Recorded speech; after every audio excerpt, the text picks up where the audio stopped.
హైదరాబాద్లో భారీ భవనాలు ఆకాశాన్ని తాకుతున్నాయి. అదే టైంలో భూగర్భ జలాలు పాతాళానికి చేరుకున్నాయి. నగరంలో ఇప్పుడు ఎక్కడ చూసినా 30 నుంచి 40 అంతస్తుల ఆకాశ హర్మ్యాలు కనిపిస్తున్నాయి. తక్కువ స్థలంలో ఇలా భారీ టవర్ల నిర్మాణం జరిగిపోతుంది. చకచక అనుమతులు వస్తున్నాయి. అంతే వేగంగా నిర్మాణాలు జరిగిపోతున్నాయి. పెరుగుతున్న నిర్మాణాలకు తగ్గట్టుగా నగరంలో మౌలిక సదుపాయాలు పెరుగుతున్నాయా? మరి పర్యావరణం పరిస్థితి ఏంటి? మీ కాలనీల్లో ఇల్లు తక్కువగా ఉన్నాయి, ఉన్నంతలో నీటి వినియోగం కూడా తక్కువే. మరి ఎందుకు డ్రైనేజీ పొంగి పొర్లుతోందో ఎప్పుడైనా ఆలోచించారా? మీరు ఉంటున్న ప్రాంతం కాస్త విశాలంగానే ఉంటుంది, గాలి సౌకర్యం కూడా బాగానే ఉంది. మరెందుకు ఊరికే వేడెక్కుతోంది? ఎక్కడి నుంచి విపరీతంగా దుమ్ము వస్తుంది ఎప్పుడైనా ఆలోచించారా? దీనికి సమాధానం తెలియాలంటే మీరు కాస్త తలెత్తి పైకి చూడాలి. మీ ప్రాంతానికి సమీపంలో హై రైజ్ బిల్డింగ్లు ఉన్నాయా? అవునని సమాధానం వస్తే ఇప్పుడు మనం చెప్పుకున్న ప్రశ్నలకు కూడా సమాధానం దొరికేసినట్టే. ఒకప్పుడు హైదరాబాద్ అంటే భాగ్యనగరం మాత్రమే, కానీ ఇప్పుడు హైదరాబాద్ అంటే ఓ అంతర్జాతీయ నగరం, ఓ విశ్వనగరం, ఓ గ్లోబల్ సిటీ. పాలకులు మారుతున్న కొద్దీ ఇలా హైదరాబాద్ స్వరూపంతో పాటు పేరు కూడా మారిపోతోంది. తలెత్తి చూసినా కనిపించనంత ఎత్తులో భవనాల నిర్మాణం సాగిపోతోంది. ఎయిర్పోర్ట్ నుంచి సిటీలోకి ఎంటర్ అవుతుంటే కళ్ళు చెదిరే బిల్డింగులు కనిపిస్తున్నాయి. మరి ఈ ఆకాశ హరమ్యాల నిర్మాణాలకు సరైన అనుమతులున్నాయా? దీనికి మాత్రం సరైన సమాధానం ఇవ్వలేరు అధికారులు. ఆధునిక నగరాల్లో ఎక్కడ పడితే అక్కడ ఎత్తైన టవర్ల నిర్మాణానికి అనుమతులివ్వరు. కేవలం ఎంపిక చేసిన ప్రాంతాల్లో మాత్రమే అనుమతి ఉంటుంది. కానీ హైదరాబాద్ అందుకు మినహాయింపు. ఎక్కడ పడితే అక్కడ ఆకాశ హరమ్యాలు కట్టుకోవచ్చు. బాంబే పోతే 70-80 ఫ్లోర్స్ అనేది చాలా కామన్గా కనబడుతుంది. సో దట్స్ న్యూ ట్రెండ్ అండి, మనకు హైదరాబాద్కి న్యూ ట్రెండ్. ఇన్ఫాక్ట్ మీరు ఓవరాల్ మీద వస్తూ ఉంటే you will see a lot of these high rise buildings. Airport నుంచి మీరు కోకాపేట్ ఫైనాన్షియల్ డిస్ట్రిక్ట్ వైపు వస్తుంటే, so that is going to be new trend now. So and people are liking that. ఇప్పుడు మా దాంట్లో చూసుకోవడం అన్ని అప్పర్ ఫ్లోర్స్ అన్నీ కూడా ఫస్ట్ సేల్ చేసినాం.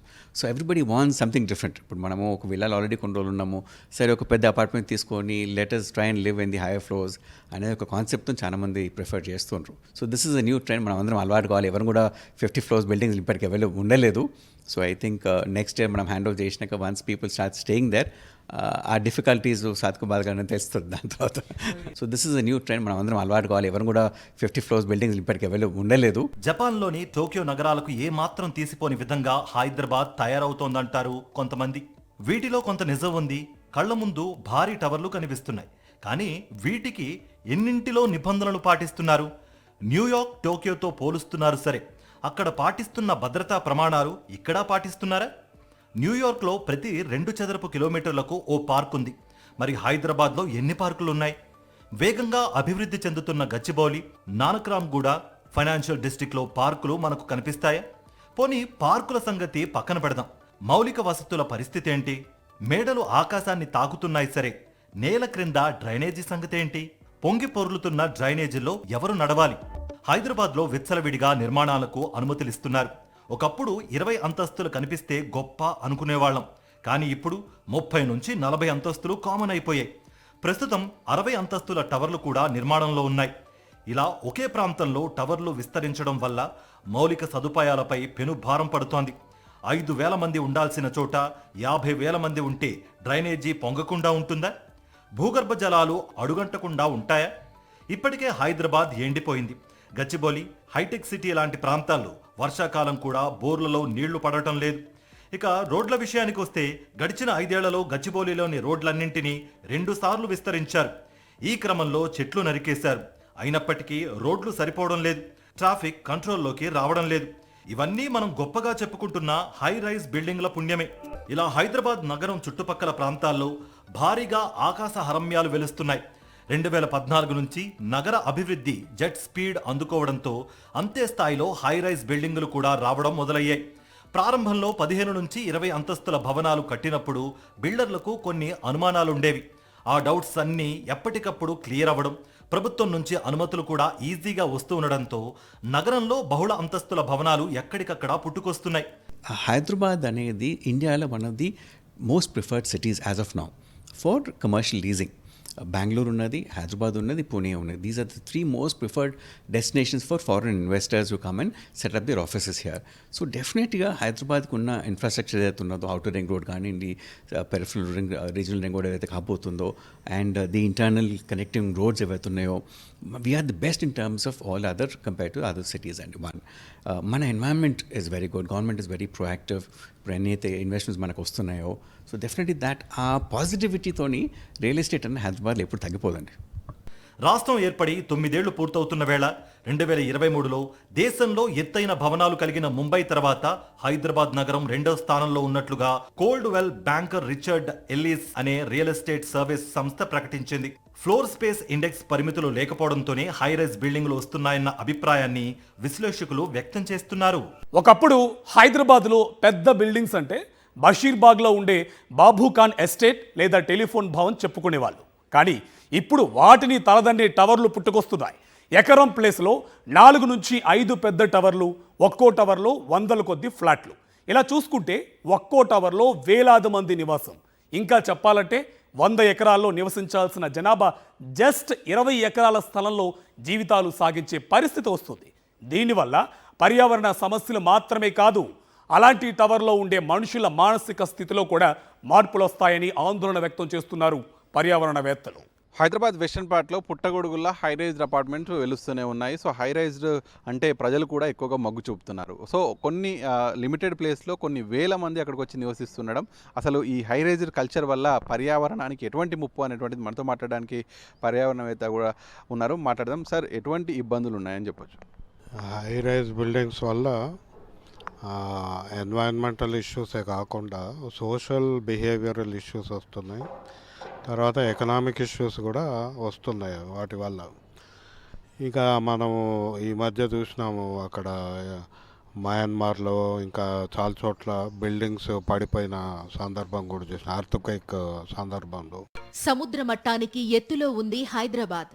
సైన్స్ పరిభాషలో చెప్పాలంటే ఇది దక్కన్ పీఠభూమి. భూమి కింద రాయి ఎక్కువగా ఉన్న ప్రాంతం ఇది. ఇలాంటి ప్రాంతంలో భారీ టవర్ల నిర్మాణం ఎంతవరకు సురక్షితమనే విషయంపై ఇప్పటి వరకు పూర్తి స్థాయిలో శాస్త్రీయ పరిశోధనలు జరగలేదంటున్నారు పర్యావరణవేత్తలు. దీనికి తోడు నిబంధనలు పాటించకపోవడం ప్రమాదకరంగా మారింది. ఎంత స్థలం ఉంటే అంత స్థలంలో భారీ బిల్డింగులు కట్టేస్తున్నారు. దీనివల్ల పర్యావరణానికి ఇబ్బంది తలెత్తుతోంది. భారీగా ఉష్ణోగ్రతలు పెరిగిపోతున్నాయి. అంటే మనం ఒక 10 అంతస్తులు కడితే దాని చుట్టూ ఎంత భూమి ఓపెన్గా ఉండాలనేది దాని కొన్ని నిర్దిష్ట శాస్త్రీయ నిష్పత్తి ఉన్నది. కానీ అది పాటిస్తున్నట్లేదు. మనం ఇప్పుడు చూస్తున్న 20-30 అంతస్తులు కడుతున్నారు, ఆ లోపల జాగా ఏమీ ఉండట్లేదు. సో దీనివల్ల ఒకటేమో ఇది కాంక్రీట్ స్ట్రక్చర్, మనకి సిమెంట్ స్ట్రక్చర్ కాబట్టి ఇది వేడి తీసుకొని వేడి వదిలే గుణం ఉంటుంది దీనికి.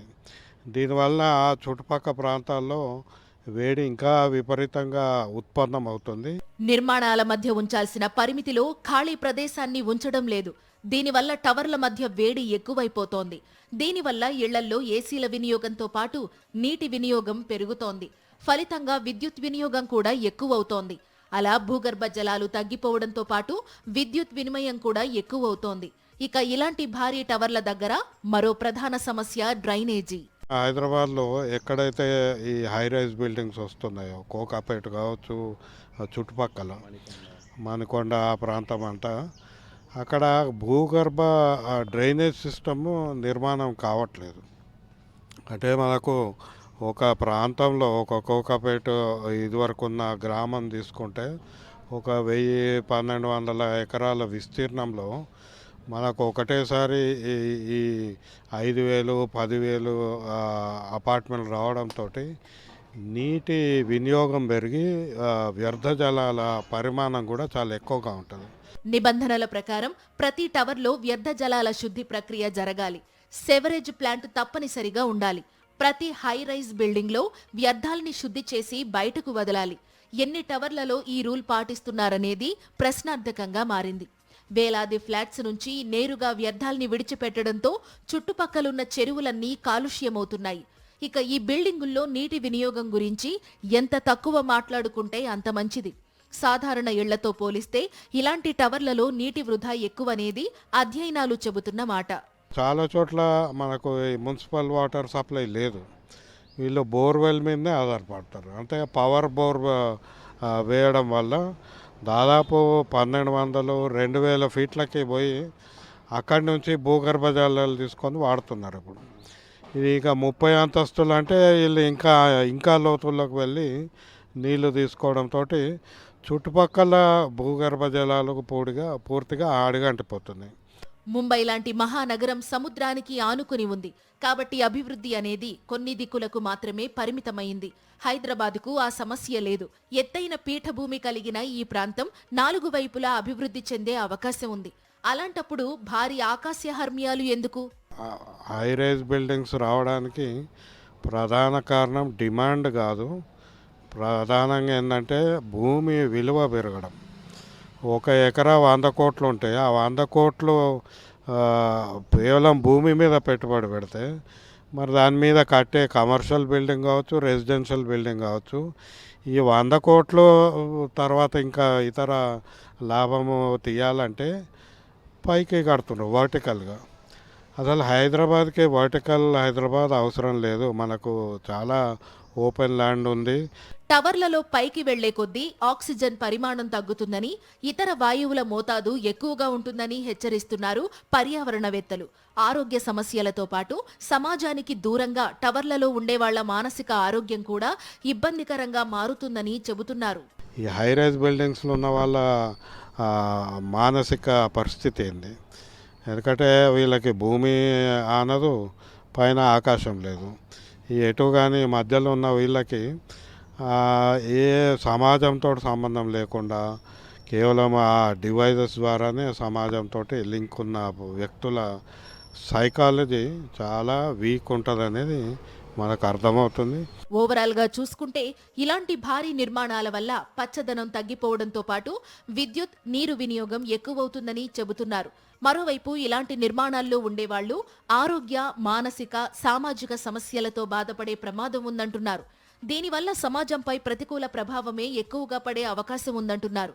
హైదరాబాద్లోని ఓ దిక్కున ఉన్న కోకాపేట, మణికొండ, నార్సింగి, నానక్రామ్గూడ, గచ్చిబౌలి, మోకిలా లాంటి ప్రాంతాల్లో ఇలాంటి హైరైజ్ అపార్ట్మెంట్లు ఎక్కువగా పుట్టుకొస్తున్నాయి.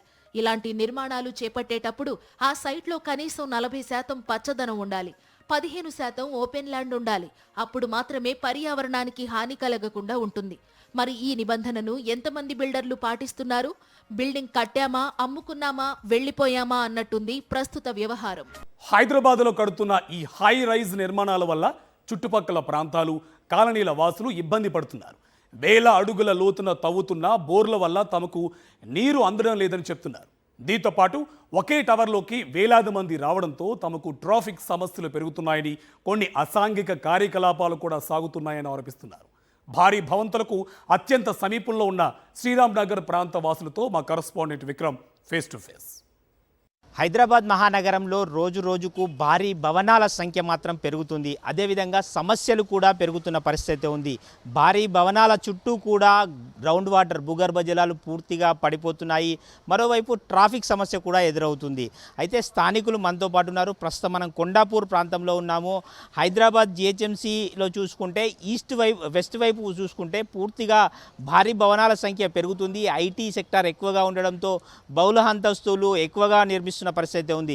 ఈ నేపథ్యంలో స్థానికులు ఎటువంటి ఇబ్బందులు ఎదుర్కొంటున్నారో వారి మాటల్లోనే అడిగి తెలుసుకునే ప్రయత్నం చేద్దాం. సార్, ఈ భారీ భవనాల సంఖ్య అయితే రోజు రోజుకు పెరుగుతుంది. దీనివల్ల ఎటువంటి సమస్యలు మీరు ఫేస్ చేస్తున్నారు? జగన్మోహన్ రెడ్డి సార్, నేను B block president, JAC. Sir, ఒకప్పుడు శ్రీరామ్ నగర్ చాలా చక్కగా ఉండేది సార్. అన్ని ఇండివిజువల్ హౌజెస్ ఉండేది, గ్రౌండ్ వాటర్ కూడా మాకు దక్కేది.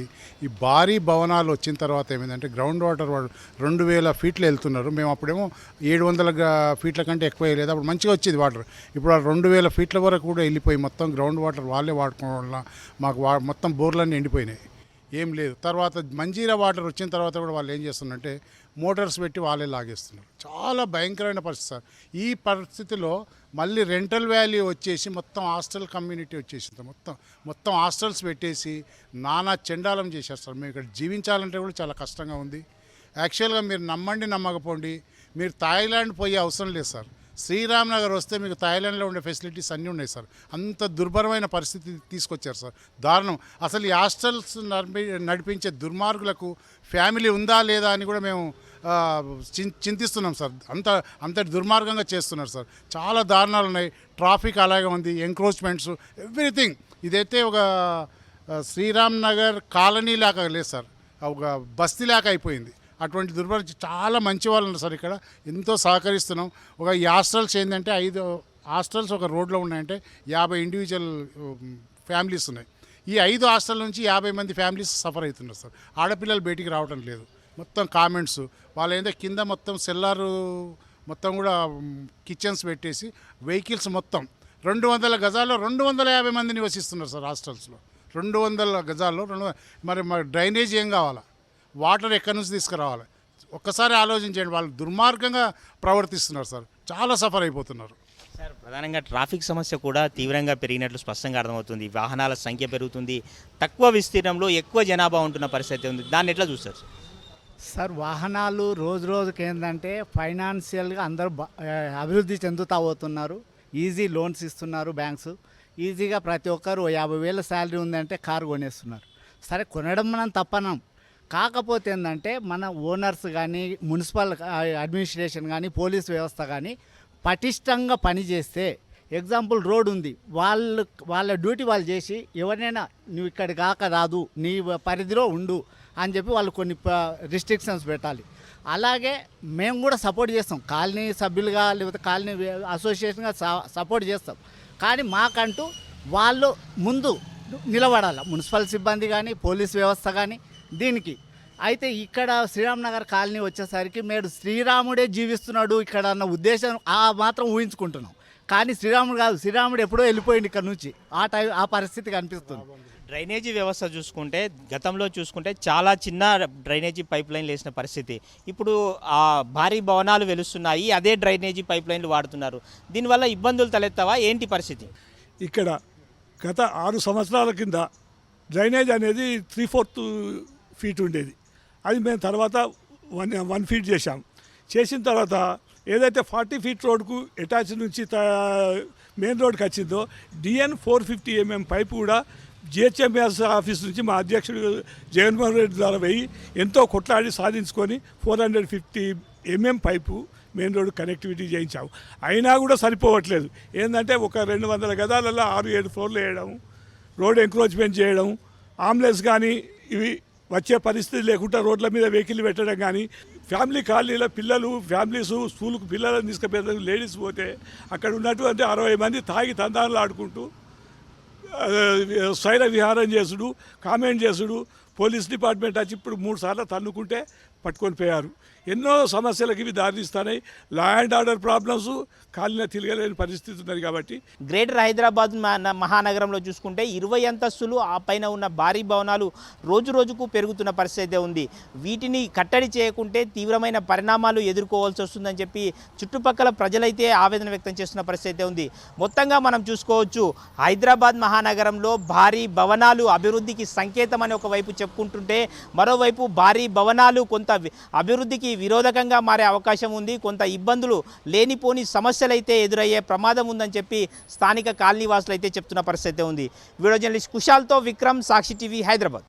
ఈ హై రైజ్ బిల్డింగ్స్ వల్ల పర్యావరణ సమస్యలు ఎదురవుతున్నాయి అంటున్నారు పర్యావరణవేత్తలు. తమకు చాలా ఇబ్బంది అవుతుందంటున్నారు చుట్టుపక్కల కాలనీ వాసులు.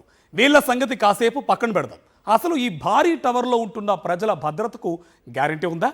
ఇంత పెద్ద బిల్డింగుల్లో ప్రమాదవశాత్తు అగ్ని ప్రమాదం జరిగితే పరిస్థితి ఏంటి? ఉదాహరణకు 50వ అంతస్తులో మంటలు చెలరేగితే వాటిని ఆర్పేంత టెక్నాలజీ తెలంగాణ అగ్ని ప్రమాద శాఖ వద్ద ఉందా? ఇక ఇందులో ఉండే ప్రజల దైనందిక కార్యకలాపాలకు అనుగుణంగా మౌలిక వసతులు ఉన్నాయా? దీనిపై మా కరెస్పాండెంట్ సాయి కిరణ్ మరింత సమాచారం అందిస్తారు. పూర్వం గొప్పలు చెప్తుంటే గాలిలో మేడలు కట్టేకురా అనేవాళ్ళు, కానీ ఇప్పుడు హైదరాబాద్లో గాలిలో మేడలు నిజంగానే వచ్చేసాయి. వాటిని చూపిస్తూనే గొప్పగా చెప్పుకుంటున్నటువంటి పరిస్థితి. మరి అయితే ఆ గొప్ప ఇంకెంతకాలం చెప్తాం? వాటి వల్ల చుట్టూ వచ్చేటువంటి సమస్యల వల్ల ఈ గొప్పలు ఎంతో కాలం చెప్పేటువంటి అవకాశం అయితే లేదు. మనం వెస్టర్న్ పార్ట్ ఆఫ్ హైదరాబాద్ చూస్తే, అంటే కోకాపేట, హైటెక్ సిటీ, నార్సింగి, పుప్పాలగూడ, మణికొండ ఇటువంటి ప్రాంతాల్లో చూస్తే మొత్తం హైరైజ్డ్ కల్చర్ వచ్చేసింది.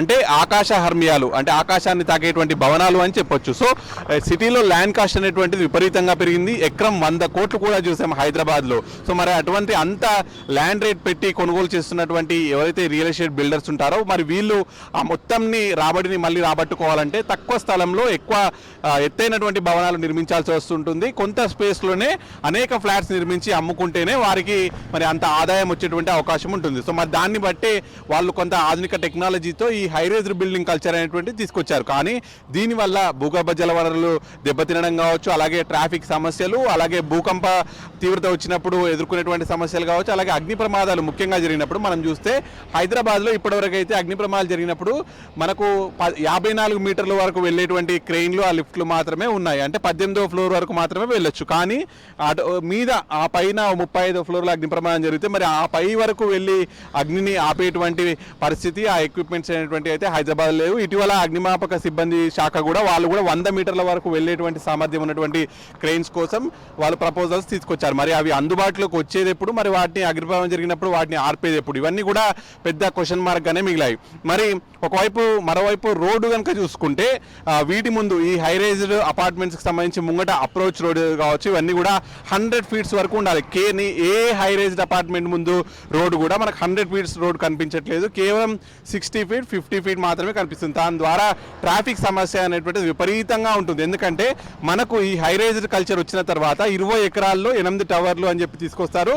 ఒక్కో టవర్కు 35 ఫ్లోర్లు ఉంటుంది. మళ్ళీ ఒక్కో టవర్కు 6 ఫ్లాట్లు. ఇట్లా మొత్తంగా చూసుకుంటే ఈ 20 ఎకరాల్లో దాదాపు 1600 ఫ్లాట్స్ని తీసుకొస్తున్నారు. అంటే ఒక్కో ఫ్లాట్కు 4 చొప్పున వేసుకున్నా కూడా దాదాపు 7-8 వేల మంది ఒకటే 20 ఎకరాల్లో ఇక్కడ నివసిస్తున్నారు. సో అటువంటిది ఈ హైరేజ్ కల్చర్. మరి ఇంత 7-8 వేల మందిలో చిన్నపిల్లలు ఒక 1000 మంది వేసుకున్నా కూడా ఉదయం పూట 9 గంటలకు స్కూల్కి వెళ్ళే వాళ్ళు ఒకటేసారి బయటకు వచ్చేస్తే మాత్రం ఆ ట్రాఫిక్ సమస్యలు అవన్నీ కూడా చెప్పరానటువంటి పరిస్థితుల్లో ఉంటాయి. సో దానికి సంబంధించి అప్రోచ్ రోడ్స్ ఇవన్నీ కూడా ఉండాలి. కానీ అలాగే డ్రైనేజ్ సిస్టమ్ వ్యవస్థ కూడా చూసుకుంటే హైదరాబాద్లో ఈ డ్రైనేజ్ సిస్టమ్ అనేటువంటిది ఏళ్ల నాటి నిజాం కాలం నాటిది. కానీ ఆ తర్వాత ఇప్పుడు హైరేజ్ కల్చర్ వచ్చింది. అయితే జనాభా మైగ్రేషన్ కూడా గ్రామాల్లో నుంచి కూడా ఇక్కడ పట్టణాల్లో నివసించాలని చెప్పి పెద్ద ఎత్తున వస్తున్నారు. సో మరి దానికి తగ్గట్టుగా ఈ డ్రైనేజ్ సిస్టమ్ అనేటువంటిది పెరిగిందా అంటే అది కూడా లేదు. మరి ఇన్ని వేల మంది ఒకటే చోట నివసిస్తే దానికి సంబంధించి డ్రైనేజ్ పైప్ లైన్స్ ఇవన్నీ కూడా దెబ్బతినే అవకాశం ఉంది. అలాగే సమీప చెరువుల్లోకే ఈ డ్రైనేజ్ వ్యవస్థ డ్రైనేజ్కి సంబంధించి అంతే కూడా అక్కడికి వదులుతున్నారు. సమీప చెరువులన్నీ కూడా నాశనం అయిపోతున్నాయి. అలాగే భూగర్భ జల వనరులు కూడా కల్తీ అయిపోతున్నటువంటి పరిస్థితి ఉంది. స్థానికంగా ఈ హైరేజ్డ్ బిల్డింగ్స్లో ఉన్నటువంటి వాళ్ళు అయితే వైశాల్యం బాగుంది, గాలి బాగొస్తుంది, వెలుతురు బాగొస్తుంది, ఎమ్యూనిటీస్ బాగున్నాయి, లగ్జరీగా ఉంది అనేటువంటి వాళ్ళు ఇక్కడ ఉంటున్నారు. కానీ వీళ్ళ చుట్టుపక్కల ఉన్నటువంటి సామాన్యులు మాత్రం అనేక ఇబ్బందులు ఎదుర్కొంటున్నటువంటి పరిస్థితి అయితే ఉంది. వారికి ట్రాఫిక్ సమస్యలు కావచ్చు, వాటర్ సమస్యలు ఇవన్నీ కూడా నగరంలో కనిపిస్తున్నాయి. మనకు ఇక్కడ ఎండాకాలంగా చూస్తే మనం మొన్నటికి అనేక స్టోరీలు సాక్షి టీవీ చేసింది.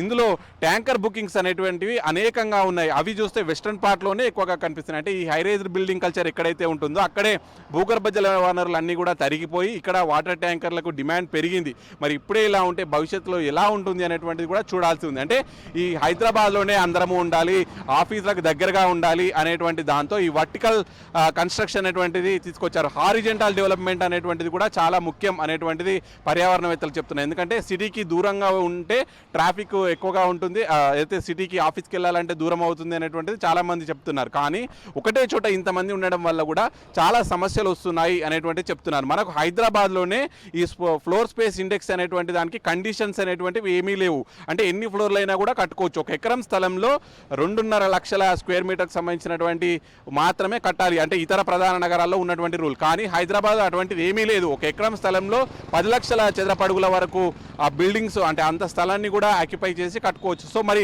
ఇటువంటి కండిషన్స్ ఏమీ లేకపోవడం వల్ల అంత భారతదేశంలో ఉన్నటువంటి ప్రముఖ రియల్ ఎస్టేట్ సంబంధించిన కంపెనీలన్నీ కూడా ఇక్కడ హైదరాబాద్కే వస్తున్నాయి. ఫ్యూచర్లో ఎంతవరకు ఇవి సేఫ్ అనేటువంటి ఒక క్వశ్చన్ మార్క్ వినిపిస్తుంది. దీనిపైనే సాక్షి ఎప్పటికప్పుడు స్టోరీలు అందిస్తూనే ఉంది. మరి నెక్స్ట్ ఫ్యూచర్ జనరేషన్కు ఇది ఎంతవరకు ఇబ్బంది అనేటువంటిది కూడా మనం ఇంతవరకు స్టోరీలో చూసాం. వీడియో జర్నలిస్ట్ వెంకటతొకల్ సాగినటి సాక్షి న్యూస్ హైదరాబాద్. ఈ హైరైజ్ బిల్డింగుల వల్ల తలెత్తే మరికొన్ని పర్యావరణ సమస్యలు, సామాజిక ఇబ్బందులపై మరికొంతమంది పర్యావరణవేత్తలు, సైంటిస్టులు ఏం చెప్తున్నారు రేపు సాయంత్రం 6 గంటల 30 నిమిషాలకు చూద్దాం.